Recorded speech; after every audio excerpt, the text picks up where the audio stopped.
Everyone, हम class 12 maths का एक इंपॉर्टेंट क्वेश्चन डिस्कस करते हैं। जो 30th क्वेश्चन गिवन है ना यहाँ पे, वो हम अब डिस्कस करेंगे। हमें क्या करना है, dx निकालना है, इंटीग्रेशन निकालना है dx डिवाइडेड बाय में 1 - 3 sin x का। ठीक है, तो देखते हैं ये हम कैसे पहुँचेंगे इसमें सोल्यूशन तक। तो ये हमारा क्वेश्चन था, dx डिवाइडेड बाय में 1 - 3 sin x। ठीक है, तो आई थिंक ठीक है, तो sin x का हमें ट्रिग्नोमेट्री वाला फॉर्मूला आना चाहिए, जहाँ पे sin x को हम टेंजेंट की फॉर्म में लिखते हैं। तो sin x को हम कैसे लिखते हैं, 2 टेंजेंट, तो यहाँ पे x है तो एंगल हाफ हो जाएगा x/2 डिवाइडेड बाय में 1 + टेंजेंट स्क्वायर x/2। ठीक है, तो यहाँ पे हम वैसे इस तरह से करेंगे।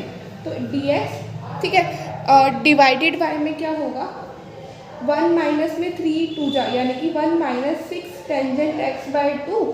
ठीक है, डिवाइडेड बाय में 1 + टेंजेंट स्क्वायर x/2। क्योंकि जिस फॉर्म में ये ऐसे क्वेश्चन गिवन था, इस तरह से आंसर निकालना तो है ना, मतलब बहुत मुश्किल काम हो जाता है। ठीक है, तो यहाँ अब इसको जस्ट हमने सोल्व करना है। ठीक है, ले लो एलसीएम ले लो। ठीक है, तो dx डिवाइडेड बाय में 1 + टेंजेंट स्क्वायर x/2 माइनस में 6 टेंजेंट x/2।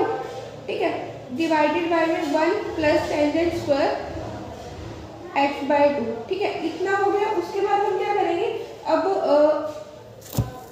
तो जो अभी हमने निकाला है ना आंसर, उसको हम मतलब आंसर जो नहीं निकाला हमने, जो लास्ट फॉर्म था उसको थोड़ा सिंप्लीफाई करके लिखेंगे। तो इसको हम इस तरह से लिख सकते हैं, 1 + टेंजेंट स्क्वायर x/2 dx। ठीक है, डिवाइडेड बाय में क्या, 1 + टेंजेंट स्क्वायर x/2 माइनस में 6 टेंजेंट x/2। यहाँ तक समझ आ गया होगा। उसके बाद हम क्या करेंगे, हम क्या करते हैं, टेंजेंट x/2 को ना t लेट कर लेते हैं, या फिर उससे पहले हम क्या करते हैं, हाँ, तो ये 1 का स्क्वायर + 2 का स्क्वायर, और यहाँ पे सॉरी ये जैसे एक काम करते हैं, पहले t लेट कर लेते हैं।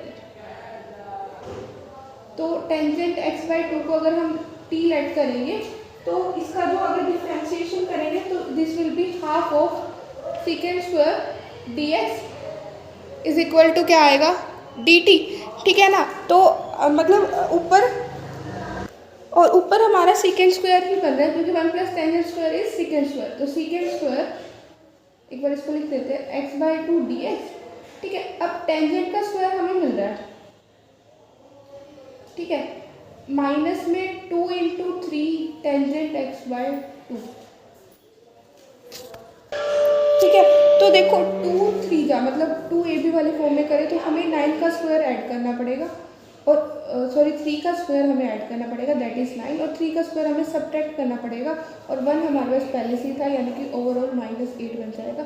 ठीक है, अब हमने जो असम्पशंस की थी ना, वो यहाँ पे पुट कर दो। ठीक है, तो ये क्या होगा, ये हाफ, मतलब हमने अगर हाफ को वो यूटिलाइज करना है, तो ये 2 dt। ठीक है, डिवाइडेड बाय में क्या है, ये क्या है, ये t²।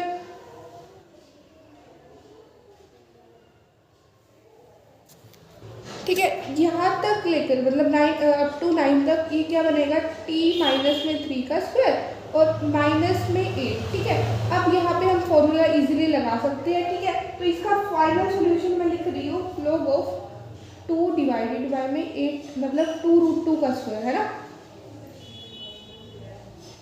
ठीक है, तो 2√2 का सॉरी 2√2। ठीक है, नहीं मतलब हाँ, तो ये यहाँ पे 2 × में 2 और यहाँ पे अंडर रूट में 8 आएगा। ठीक है, और log ऑफ क्या आएगा, सॉरी अब क्या, हाँ जी log ऑफ आएगा, यहाँ पे log नहीं आएगा बल्कि। ठीक है, तो यहाँ पे log ऑफ आएगा, देखो मैं भी फॉर्मूले में कंफ्यूज हो जाती हूँ। ठीक है, तो यहाँ पे t - 3। ठीक है, माइनस में क्या है, अंडर रूट 8, चाहे आप लिख देना 2√2 लिख देना, वो एज यूज। तो फाइनल आंसर लिखने से पहले जो है ना, हमने टी अपनी तरफ से लेट किया। तो अगर कुछ भी क्वेश्चन में अपनी तरफ से लेट करोगे, तो उसको हमने लास्ट में आंसर में नहीं लिखना है। तो टी की जगह जो हमने टी की वैल्यू लिख ली थी ना, यानी कि टेंजेंट x/2, उसकी टर्म्स में आंसर निकाल लेना, हमारा सोल्यूशन हो जाएगा। मैंने जस्ट आपको रफली करके दिखाया है। ठीक है, अब वीडियो के नेक्स्ट पार्ट पे चलते हैं, जिसमें जो एक बच्चे है सक्षम, उन्होंने मेरे को ये सॉल्व करके भेजा था, तो मैं उसका सोल्यूशन दिखाती हूँ उनका। तो ये 30th क्वेश्चन था जो अभी हमने डिस्कस किया है, और इस 30th क्वेश्चन का सक्षम आपने बिल्कुल परफेक्ट तरीके से आंसर लिखा हुआ है। बस एक चीज़ और है, लास्ट में आप ये जो आपने लिखा है ना, उसमें जो है ना, मतलब लास्ट में एक लाइन लगा के सॉल्यूशन इज़ दिस।